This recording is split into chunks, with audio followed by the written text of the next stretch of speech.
तो दोस्तों एक 40-45 साल का व्यक्ति होता है जो कि चेन्नई में एक किराए का मकान लेकर के अपनी पत्नी और एक जवान बेटी के साथ रहा करता था। जो उसकी बेटी होती है वो अब शादी करने की लायक हो चली थी, लेकिन दोस्तों वो अभी अपनी पढ़ाई को पूरी कर रही थी और जो उसकी पत्नी होती है वो काफी ज्यादा खूबसूरत होती है और घर पर ही रह करके अपना घर का कामकाज किया करती थी। और जो व्यक्ति था वो काफी रंगीन मिजाज का इंसान था। वो चेन्नई के ही एक मेट्रो कंस्ट्रक्शन लाइन में काम किया करता था और जब भी शाम को उसका काम से छुट्टी मिलती थी तो फिर वो रास्ते में ही काफी ज्यादा शराब का सेवन करता था और उसके बाद वो घर पर आया करता था। और घर पर आते के साथ ही वो अपनी पत्नी के साथ अपने काम में लग जाया करता था। और उसकी एक पुरानी आदत ये थी कि जब भी वो अपनी पत्नी के साथ ये सारा काम किया करता था तो फिर वो अपने कमरे का दरवाजा जो था वो बंद नहीं किया करता था। और फिर दोस्तों इसी तरह से एक दिन जब वो अपनी पत्नी के साथ अपने कमरे का दरवाजा खोल करके उसके साथ सारा कार्यक्रम कर रहा होता है और तभी अचानक से जो उसकी जवान बेटी होती है वो दरवाजे के पास खड़ी हो जाती है और उसको वो सारा काम करते हुए देखने लगती है और तब तक उसकी भी नजर उस चीज पर पड़ जाती है। और फिर जब वो अपनी बेटी को देखता है तो वो समझ जाता है कि शायद आज उसका भी मन है। और उसके बाद जब आधी रात होती है तो फिर वो अपनी पत्नी के पास से उठ करके सीधे अपनी बेटी के कमरे में चला जाता है। और फिर वहां जाने के बाद दोस्तों जैसे ही उसे जगाता है तब तक जो लड़की होती है वो शोर मचाना शुरू कर देती है, जिससे कि वो घबरा करके सीधे वहां से वापस से भाग करके अपने कमरे में आकर के लेट जाता है। और फिर उसके बाद दोस्तों इसी तरह से जब एक सप्ताह का वक्त गुजर जाता है तो फिर से एक दिन वो व्यक्ति जो होता है वो शाम के समय अपनी पत्नी के साथ कमरे का दरवाजा बिना बंद किए सारा कार्यक्रम करने लगता है। तो फिर से उस दिन जो उसकी लड़की होती है वो उस समय दरवाजे के पास आकर के खड़ी होकर के उसको सारा कुछ करते हुए देखना शुरू कर देती है। और तभी अचानक से उसके पिता जो होते हैं उसकी नजर जो है वो फिर से अपनी बेटी पर पड़ जाती है। तो फिर जो उसकी बेटी होती है वो इसे इशारा करके अपने कमरे में आने के लिए बोल के जाती है। और फिर जब आधी रात होती है तो फिर वो चुपके से अपनी पत्नी के पास से उठ करके सीधे अपनी बेटी के कमरे में चला जाता है। और फिर दोस्तों जब वो वहां पर जाता है तो जो उसकी बेटी होती है वो उसे कहने लगती है कि देखिए आज आपको जो करना है कर लीजिए, क्योंकि आज मैं बिल्कुल भी शोर नहीं मचाने वाली हूँ।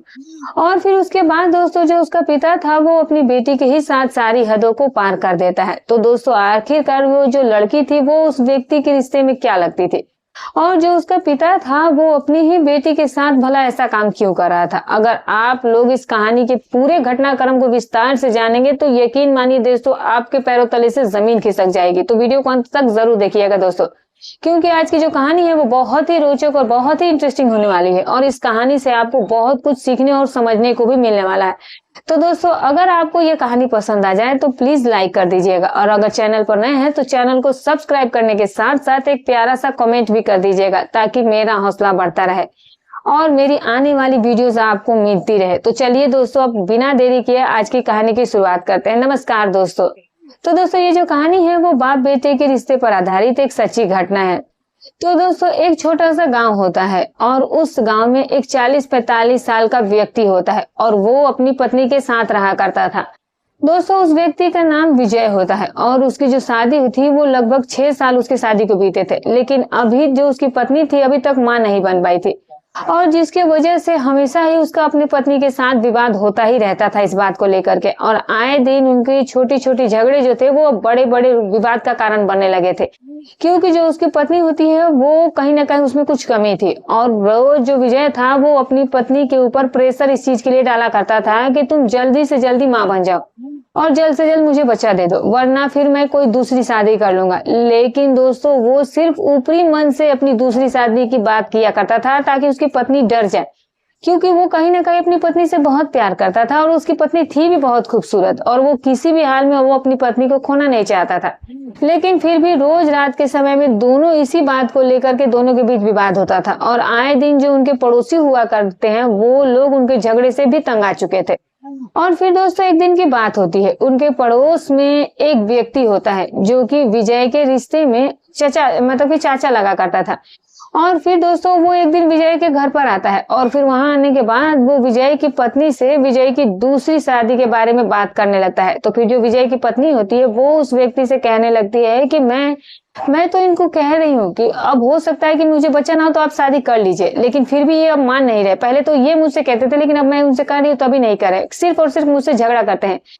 भला ये मेरे हाथ में थोड़े ना है कि मैं बच्चे पैदा कर दूं। अगर भगवान चाहेंगे तभी तो मुझे संतान या औलाद पैदा होगी, मैं इसमें क्या कर सकती हूँ। उसके बाद दोस्तों जो व्यक्ति होता है वो फिर विजय की पत्नी से कहता है कि देखो बहू, दरअसल बात कुछ ऐसी है कि मैं बहुत दिनों से एक लड़की को देख के रखा हुआ हूँ। जो लड़की है वो बेहद ही ज्यादा खूबसूरत भी है, लेकिन वो भी जो है वो पहले से ही शादीशुदा थी, लेकिन अब उसके पति का देहांत हो चुका है और जिसके बाद से वो अपने घर पर अकेली है और अपने माता पिता के ऊपर कहीं ना कहीं वो बोझ बन गई है। अब जो उसके माता पिता है वो जल्द से जल्द उसकी शादी जो है वो करवा देना चाहते हैं, और इसीलिए मैं तुम्हारे पास यही राय देने आया हूँ कि अगर विजय की शादी उस लड़की के साथ करा दी जाए तो बेहतर ही रहेगी। और विजय का जो सपना है, उसे बच्चे चाहिए, वो उस लड़के से उसे मिल भी जाएगा और तुम भी अपने पति के इस रवैये से जो है वो बिल्कुल ही फ्री हो जाओगी, कोई विवाद ही नहीं होगा।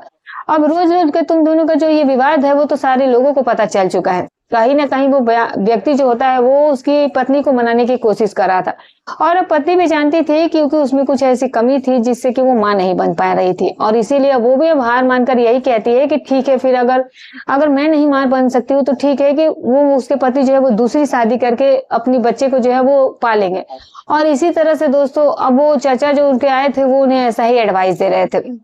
उसके चाचा बोलते हैं कि मैं जानता हूँ कि मुझे ये तुमसे बात कहने का कोई फायदा नहीं है, लेकिन फिर भी मैं तुम्हारे पति का अच्छा सोचता हूँ और इसीलिए मैं तुम्हें ये राय दे रहा हूँ। अगर तुम्हें मेरा ये राय अच्छा लगे, सलाह अच्छा लगे, तो तुम विजय की शादी मत करवाना, लेकिन फिर भी एक बार तुम मेरे साथ चल करके उस लड़की को तो देख लो। और फिर उसके बाद दोस्तों इतना कह करके जो व्यक्ति होता है फिर वो अपने घर लौट जाता है। और फिर उसके बाद जब शाम होती है तो फिर जो विजय होता है जब अपने घर पर आता है तो फिर जो उसकी पत्नी होती है वो उस व्यक्ति की सारी बातों के बारे में उसे कहती है। और फिर उसके बाद दोस्तों जो विजय होता है वो अपनी पत्नी से कहने लगता है कि मैं अपनी दूसरी शादी कर तो सकता हूँ, लेकिन फिर सोचो कि तुम्हारा क्या होगा। उसके बाद दोस्तों जो विजय की पत्नी होती है वो विजय से कहने लगती है कि अब जो कुछ होगा मैं वो देख लूंगी, पर ये रोज रोज झगड़ा झंझट तो नहीं होगा। अब मैं भी आपके इन हरकतों से तंग आ चुकी हूँ और इसीलिए यही अच्छा है कि आप दूसरी शादी कर लीजिए और आपका जो सपना है, आपको बच्चे चाहिए, वो आप पूरा कर लीजिए। उसके बाद दोस्तों जब अगली सुबह आती है तो फिर जो विजय की पत्नी होती है वो शुभचिंतक व्यक्ति के साथ जो है वो उस लड़की को देखने के लिए उसके घर पर चली जाती है और फिर साथ में विजय को भी लेकर के जाती है। और फिर दोस्तों उसके बाद दोस्तों जो विजय होता है वो लड़की जो है वो उसे पसंद आ जाती है।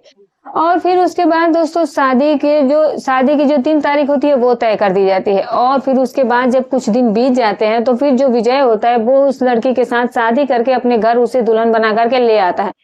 और जब वो पहली बार लड़की विजय के साथ उसकी पत्नी बन करके उसके घर पर आती है तो फिर उस दिन जो विजय था वो कहीं ना कहीं बहुत खुश था और फिर वो अब रात होने का इंतजार करने लगता है। और फिर जैसे ही रात होती है तो फिर वो उसके कमरे में चला जाता है और फिर वहां जाते के साथ ही उसका घूंघट उठा करके वो उसके साथ सारा आगे का काम करना शुरू कर देता है। अब वो जिस तरीके से उसके साथ ये व्यवहार कर रहा था कि वो महिला जो है वो बिल्कुल बर्दाश्त नहीं कर पा रही थी और फिर वो महिला कुछ ही दिनों में प्रेग्नेंट भी हो जाती है। और फिर जब 3 महीने का समय गुजर जाता है तो फिर विजय की पहली पत्नी को पता चल जाता है कि जो विजय की नई पत्नी आई है वो अब गर्भवती हो चुकी है। तो वो सुनकर ये बात बहुत खुश हो गई थी और जो विजय होता है वो भी अब घर पर बिल्कुल झगड़ा झंझट नहीं कर रहा था।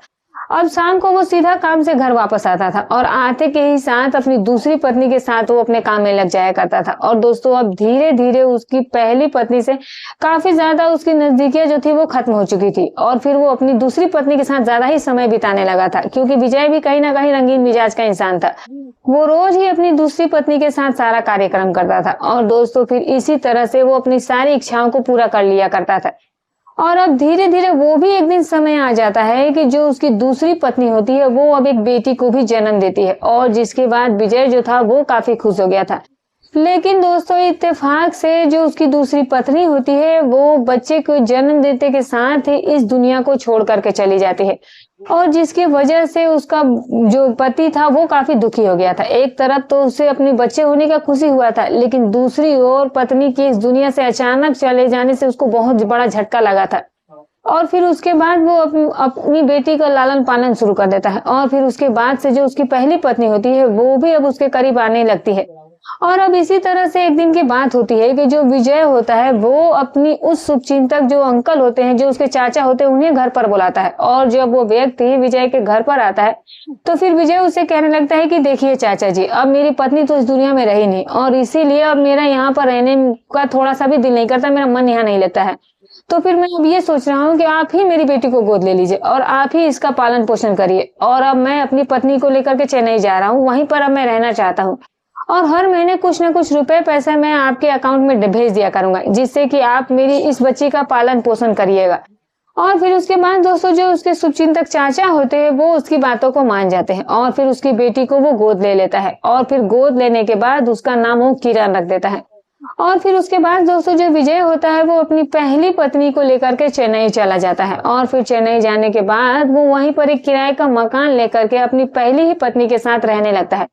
और फिर चेन्नई में ही एक कंस्ट्रक्शन लाइन में वो काम भी करना शुरू कर देता है। और अब दोस्तों इसी तरह से जब धीरे धीरे कुछ साल का वक्त बीत जाता है और उधर जो उसकी बेटी होती है, जो किरण होती है, वो भी अब धीरे धीरे जवान होने शुरू हो गई थी। और अब एक दिन की बात होती है बेटी, अब जो व्यक्ति होता है, जो किरण को जिसने गोद लिया था, वो अब विजय के पास फोन करता है। और फिर विजय को फोन करने के बाद वो उसे कहता है कि देखो विजय, अब मुझसे तुम्हारी अमानत जो है वो रखी नहीं जा रही है, क्योंकि अब जो किरण है वो एक जवान लड़की हो चुकी है और अब उसकी उम्र जो है वो शादी के लायक हो चली है।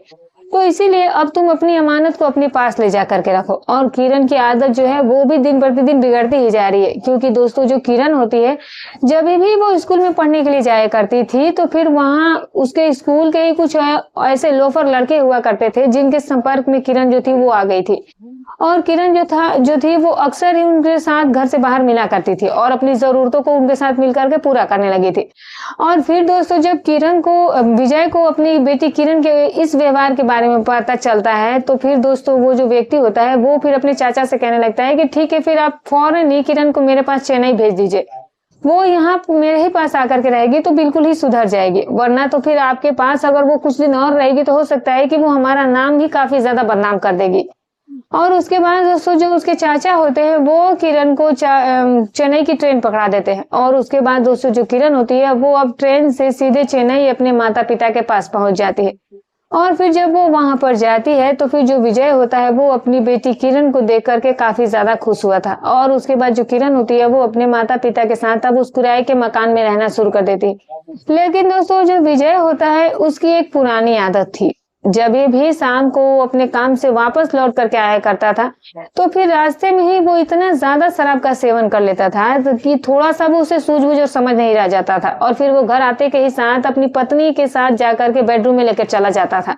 और दोस्तों वो उसके साथ सारा आगे का काम करने लगता था। और जिस तरीके से वो ये सारा काम करता था वो खुलेआम करता था, वो अपने कमरे का दरवाजा खुला ही छोड़कर ये सारा काम करता था।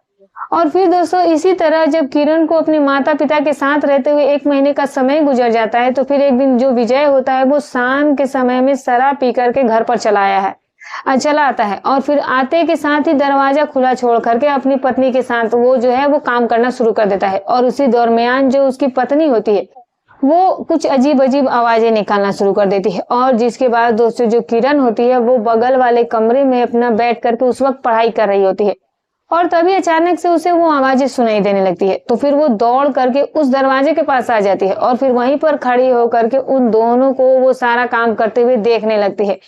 और तभी दोस्तों जो विजय होता है उसकी भी नजर जो है वो अपनी बेटी किरण पर पड़ जाती है। तो फिर वो भी उसे देख करके समझता है कि शायद इसका भी मन है और तभी तो ये मुझे ये सारा कुछ करते हुए देख रही है। और उसके बाद दोस्तों जब रात होती है तो फिर जो विजय होता है वो चुपके से अपनी पत्नी के पास से उठ करके दबे पांव अपनी बेटी किरण के ही कमरे में चला जाता है। और फिर वहां जाने के बाद जैसे ही वो उसे जगाता है तो फिर जो किरण होती है वो घबरा करके शोर मचाना शुरू कर देती है, जिसके बाद विजय जो है वो डर जाता है और फिर वहां से भाग करके चुपके से आकर के अपनी पत्नी के पास ही सो जाता है।